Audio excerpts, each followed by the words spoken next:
Of course, the top trend has been the 20 lakh crore rupee package. Do you want to know the number of zeros in 20 lakh crores? On your screen right now. It's hard to count those zeros. 20 lakh crores is the total economic package that the government has pledged. But let's deep dive into what constitutes this 20 lakh crores. So today the announcement has been made for 5.94 lakh crores. Earlier, the announcement that was made was 7.78 lakh crores. Yet to be announced, the amount which is yet to be announced is somewhere around 6.28 lakh crores, plus or minus. There will be a margin of error, so ENOE as they say. So what is today's breakup? For small business, 3.7 lakh crores. For workers in the salaried, 9,000 crores.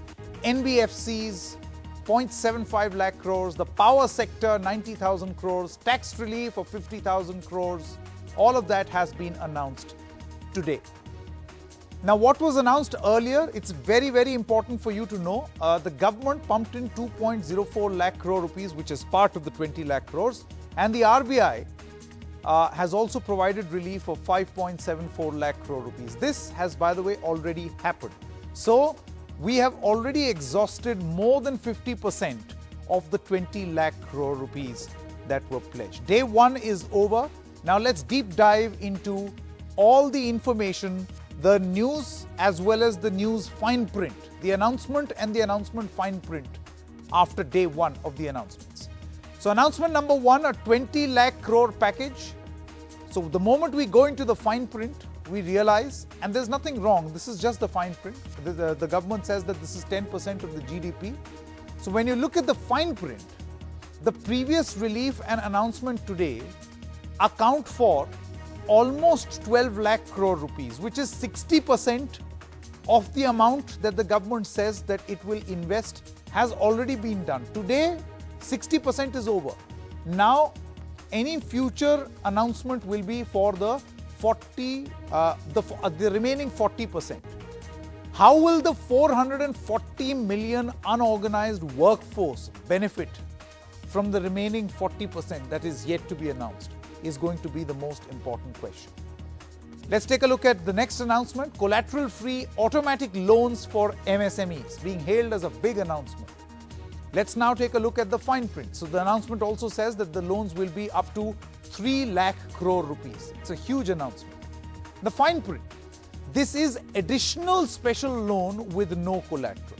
It's not an existing loan, it's an additional loan.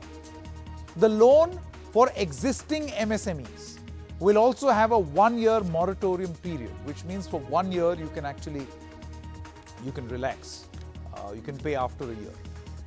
And here is the most important fine print. The RBI has already tried to inject liquidity a few months back with the intention that people take loans. However, that has not been received well. So loans, it's not like loans have not been offered in the past. They have, but they've not been received well because the cycle of trust could not be formed. How will this announcement be taken? Time will tell. Now the next announcement, Provident Fund contribution amount has been reduced. That's a significant announcement that the government has made. What is the fine print? Number one, it is only for MSMEs. Number two, it is only for 3 months. And number three, there are specific conditions on what sort of companies and employees can avail this benefit. Don't think that you can just be eligible. There are terms and conditions that are going to be applicable. It's only for 3 months and for MSMEs. Next announcement, TDS, and this is a very important one.